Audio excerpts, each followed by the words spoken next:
boleh nggak Mas Rian di-spill nih salah satu saham aja yang ada di portofolionya Ervin ini. Menurut pandangan Mas Rian, kapan itu proyeksinya bisa akhirnya akan mencetak pertumbuhan kinerja gitu Mas Rian?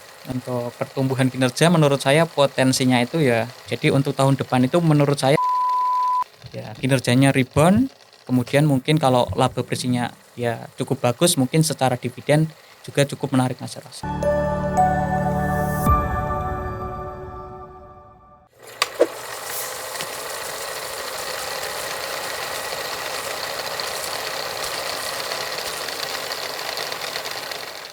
Halo teman-teman investor, ketemu lagi di sesi The Investor Talk ya. Dan kali ini saya mengundang founder dari Ervin yaitu Mas Rian Yovika dengan program utamanya adalah nabung saham gitu ya Mas Rian ya. Yes. Ya dan nabung saham 1 juta per bulan ya. Memang kalau kita lihat angkanya bagi sebagian besar, sebagian kecil orang kelihatannya 1 juta per bulan.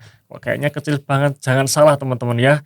1 juta per bulan kalau dikumpulin dalam jangka panjang nanti secara compounding itu juga bisa menjadi ya bekal untuk masa depan kita nantinya ya. Dan ini juga khusus nih buat teman-teman yang masih mahasiswa mungkin atau masih bekerja, kerja di awal di mana mungkin gajinya masih di kisaran UMR gitu ya. Jadi harus walaupun mungkin penghasilan kita belum sebesar bos kita misalkan seperti manajer, direktur dan sebagainya, ya tetap yang namanya nabung itu harus dimulai dari sekarang.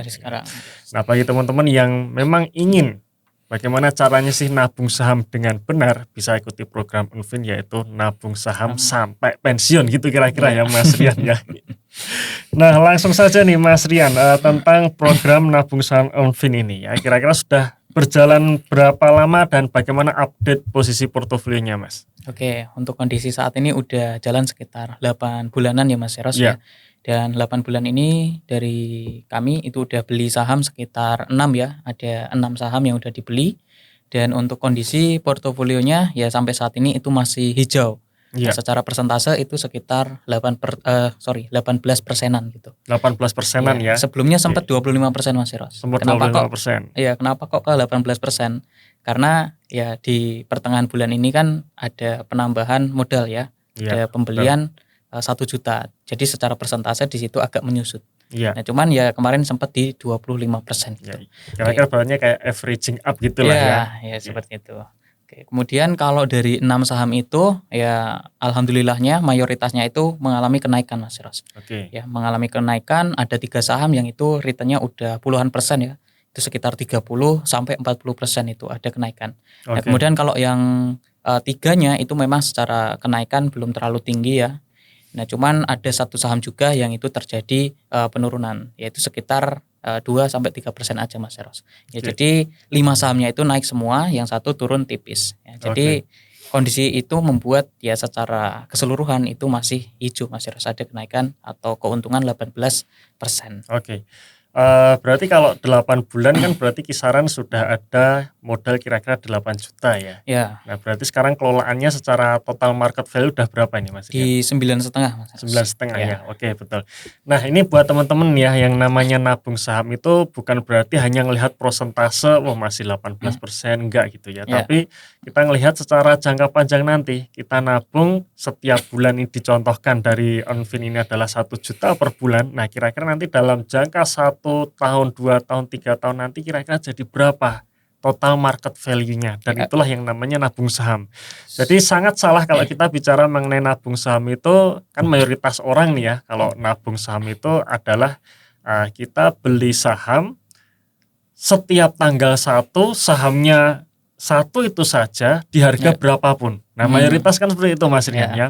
Contoh nih ya, misalkan nih, katakanlah kita mau nabung saham BBCA atau nabung saham BBRI. Biasanya tiap tanggal 1 top up, tanggal 1 harga saham di berapapun ya sudah beli gitu. Ya, orang-orang mengatakan itu DCA ya. Padahal kalau menurut kita berdua nih ya Mas Rian ya, ini kurang tepat. Kurang tepatnya kenapa? Ya kalau kita beli saham pas harganya over value atau mahal, nanti yield di masa depan tidak maksimal kan gitu ya. Jadi memang yang benar adalah setiap bulan kita top up. ya, berapapun itu nominalnya. Kalau misalkan teman-teman punya dana nganggur setiap bulan 1 juta atau 2 juta atau 5 juta bahkan 10 juta, yang penting nabung setiap bulan. Ya, dan di programnya Onfin ini dicontohkan adalah nabung 1 juta setiap bulan. Ya, itu bisa diikuti atau bisa menjadi tambahan referensi. Nah, begitu sudah nabung ya, top up, cuman beli sahamnya ya harus dianalisa dulu kan, itu ya Mas Rian ya. Dianalisa dulu apakah kondisi saat itu sedang under value atau tidak. Nah, itu baru yang benar. Jadi nabung itu setiap bulan top up. Nah, cuman beli sahamnya harus dihitung dulu. Ya, jadi bukan beli satu saham di harga berapapun tiap tanggal 1, tidak ya, tapi tetap apakah saat kita beli harga sahamnya sedang dalam kondisi under value atau tidak ya. Oke. Nah, tadi kita lanjutkan Mas Rian. Jadi secara growth sudah oke lah ya, kenaikan 18%. Kalau sebelum adanya top up 25% itu sudah bagus banget kalau kita bicara mengenai investasi jangka panjang. Nah, boleh nggak Mas Rian di-spill nih salah satu saham aja yang ada di portofolionya Onfin ini? Kira-kira bagaimana, saham apa, dan kira-kira sekarang sudah profit berapa gitu Mas? Oke, satu emiten ya ini. Satu emiten saja Mas Rian. Oke, dan ini menurut saya emiten yang sebenarnya cukup menarik juga ya Mas Eros ya. Dan ini juga emang fokusnya itu untuk jangka panjang sebenarnya. Yang dimana ini adalah emiten yang masuk ke sektor ekonomi berkelanjutan gitu ya, atau bisnis hijau, yaitu saham ADMR ya, atau Alamtri Minerals Indonesia gitu. ADMR ya. ADMR itu ya. Dan kondisi saat ini floating profitnya itu sekitar 30%-an Mas Eros. 30%-an ya. Ya, sekarang kan harga sahamnya di sekitar 1.300-an ya. Jadi kemarin itu belinya di harga 1.000 ya, sekitar 1.000 gitu. 1.005 atau 1.010 atau di bawahnya gitu ya. Karena ya 2 kali pembelian juga gitu ya di ADMR ini. Oke, dan kenapa kok pilih ADMR gitu ya Mas Eros ya? Ya karena perusahaan ini menurut saya secara jangka panjang itu menarik Mas Eros ya. Meskipun kalau kita lihat ya kinerja kuartal pertama ya. Jadi waktu itu saya beli pertama kali di nabung saham itu masih acuan kuartal pertama tahun 2025 untuk ADMR. Dan saat itu sebenarnya kalau kita lihat ya kinerjanya itu nggak bagus. Ya pendapatannya turun sampai puluhan persen gitu ya, bahkan laba bersihnya turun sekitar 40-an persen secara tahunan. Nah, tapi di situ saya ngelihat bahwa ya ini ada peluang gitu ya. Kenapa? Karena ADMR ini kan dia punya bisnis yang menarik, yaitu batu bara. Ya, dan batu baranya ini adalah batu bara metalurgi. Yang itu dipakai untuk proses pembuatan baja. Baja sendiri dipakai untuk industri manufaktur gitu ya. Salah satunya untuk kendaraan listrik, kemudian juga untuk turbin di pembangkit listrik EBT dan lain sebagainya. Jadi kalau misalkan dunia ini gitu ya, dari banyak negara ini pada pengen masuk ke ekonomi berkelanjutan, pastinya di situ butuh baja. Untuk produksi baja di situ butuh batu bara metalurgi. Nah, jadi di situ saya ngelihatnya, wah ini menarik untuk jangka panjang dan ini cocok untuk nabung saham gitu Mas Eros. Nah, jadi meskipun kinerjanya saat itu turun, ya saya masih melihat bahwa kinerja ke depan itu ada potensi rebound. Apalagi perusahaan saat ini juga punya smelter aluminium Mas Eros. Smelter ini ya ada potensi mulai produksi pada akhir tahun 2025. Ya kemarin sempat beredar berita bahwa mulai operasional pertama itu di pertengahan bulan Desember tahun 2025. Dan itu menurut saya cukup menarik gitu ya. Kenapa? Karena ya aluminium ini permintaannya masih cukup tinggi Mas Eros. Bahkan di sepanjang tahun 2025 ini ya, itu udah ada kenaikan cukup tinggi dan sekarang harganya di sekitar 2.800 USD per ton. Itu harga aluminium tertinggi sejak pertengahan tahun 2022. Nah, jadi saya ngelihatnya seperti itu menarik, meskipun harga batu bara metalurgi turun, tapi kan kedepannya masih ada potensi naik karena permintaan yang tinggi di sektor baja. Ya seperti itu Mas. Mas Rian, ini menarik sekali Mas Rian ya. Kalau biasanya kalau orang-orang berpikiran tentang nabung saham ini kan biasanya saham bank gitu kan ya, atau saham consumer goods gitu. Nah, ini Mas Rian memilih saham ADMR untuk nabung saham di portofolionya Onfin ya.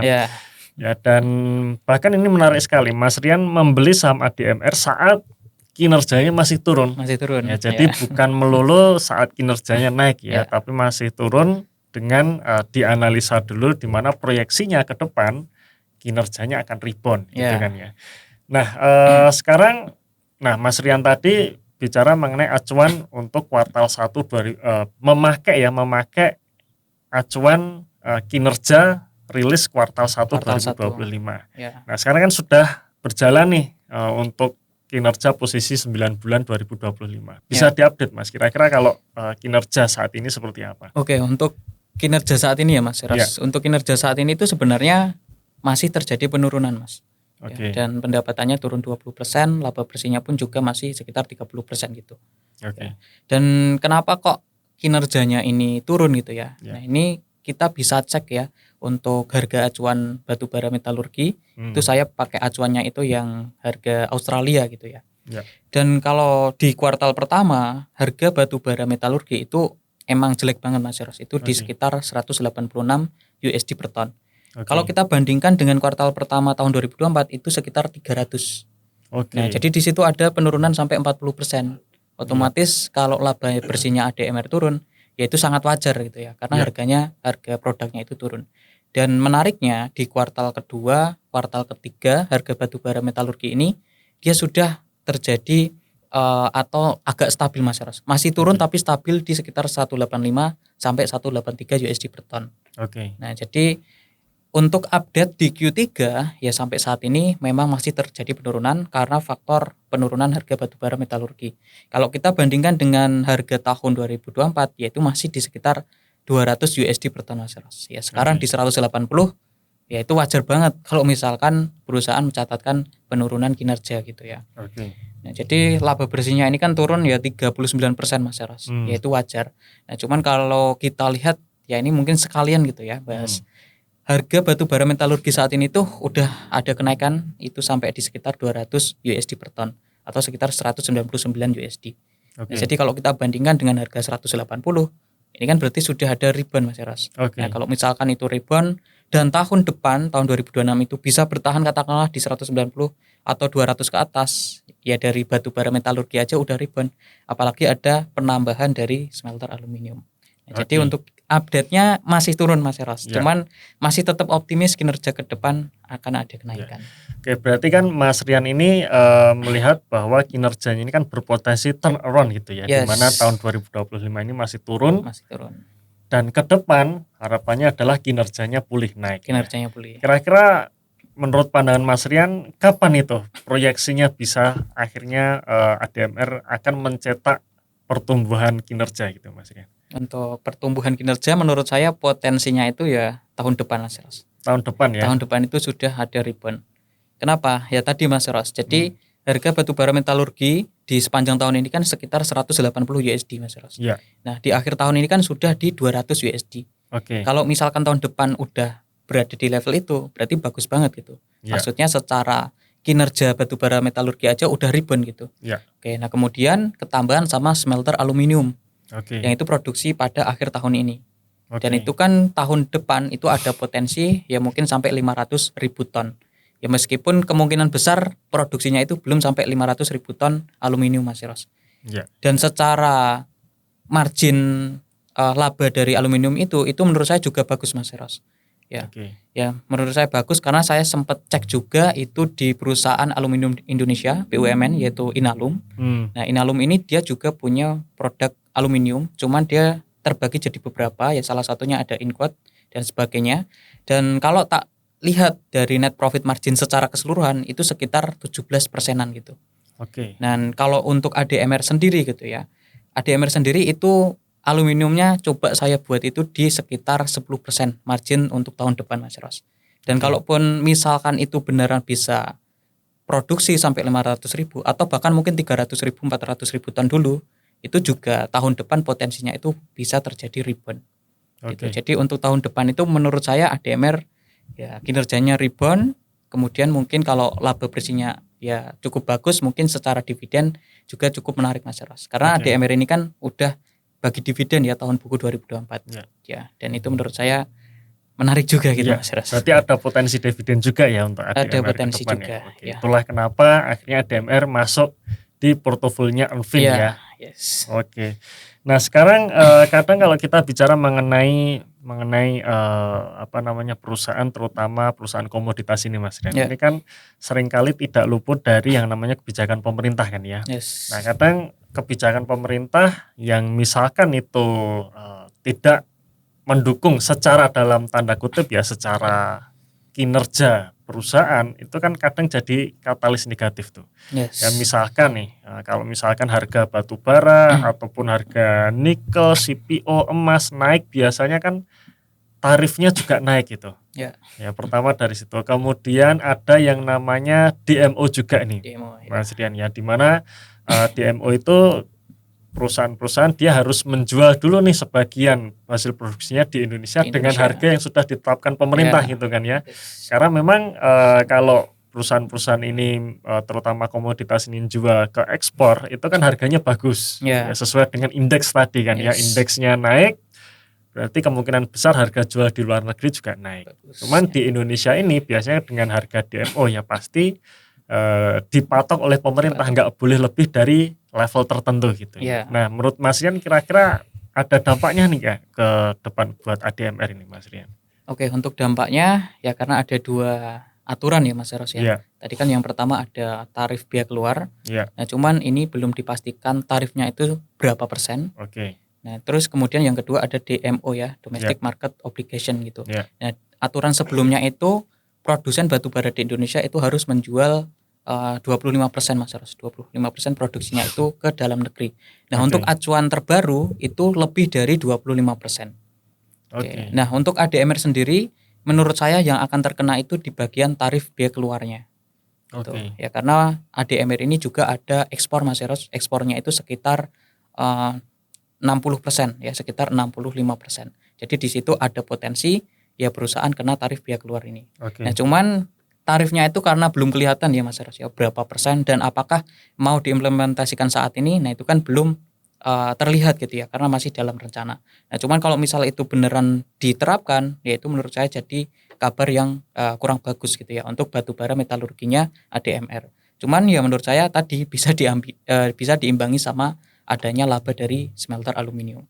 Kemudian kalau untuk DMO, nah DMO ini ya biasanya saya ngelihatnya itu di laporan keuangan Mas Eros. Jadi kalau kita ngelihat apakah perusahaan ini sudah memenuhi DMO, itu biasanya di laporan keuangan itu nggak ada biaya kompensasi atau biaya kekurangan DMO.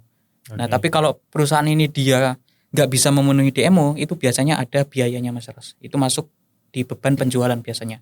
Nah kalau untuk ADMR ini dia secara kontribusi domestik itu di 30-an persen Mas Eros. Dan kalau saya lihat di laporan keuangan itu nggak ada beban DMO-nya itu. Jadi kalau DMO ini kalau misalkan aturan lebih dari 25% harus jual di domestik, ya perusahaan nggak kena gitu Mas. Jadi tarif biaya keluar untuk ADMR kena, tapi ya mungkin secara laba bisa diimbangi aluminium, tapi kalau DMO itu sebenarnya saat ini sudah memenuhi. Jadi kan tidak ada expect bahwa nanti bakalan kinerjanya lebih tertekan karena belum memenuhi DMO tadi ya.